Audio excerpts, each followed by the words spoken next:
Yeah.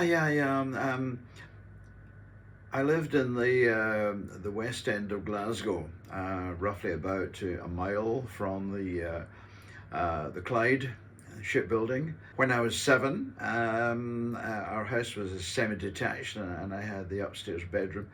My mother suddenly grabbed me out of my bed, dragged me downstairs.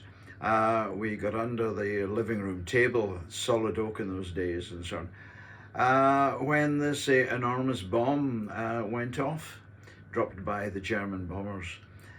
This was the Glasgow Blitz, in which they were attacking the Clyde. Anyway, the house collapsed and so on, and I was screaming my head off. My father was a lieutenant in the Home Guard, and I remember that he had to break into our house because he heard me screaming, so he knew at least I was alive, which was it was good. And then he picked me up, and I remember, and it's like a video replay. Um, Carried me through the rubble and so on to the exit of our front door, and there was the whole of Glasgow on fire, and there was a silhouette of all the German bombers with like black eggs pouring out of them, the bombs and so on the shipbuilding. Yeah, wow. So and then I went to the back garden. We had an Anderson shelter. This one we dug into the ground. Our neighbour was lying dead in our back garden.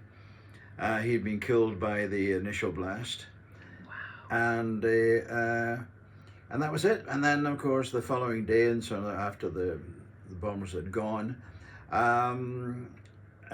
we walked up the road, covered in shrapnel and debris, and so and me with my slippers on and just pajamas and a jacket and so on. And oh yeah.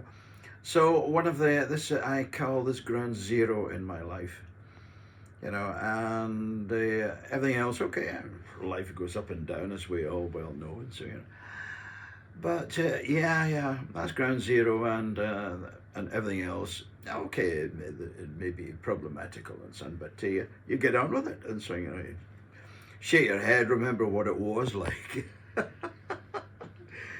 and there we are.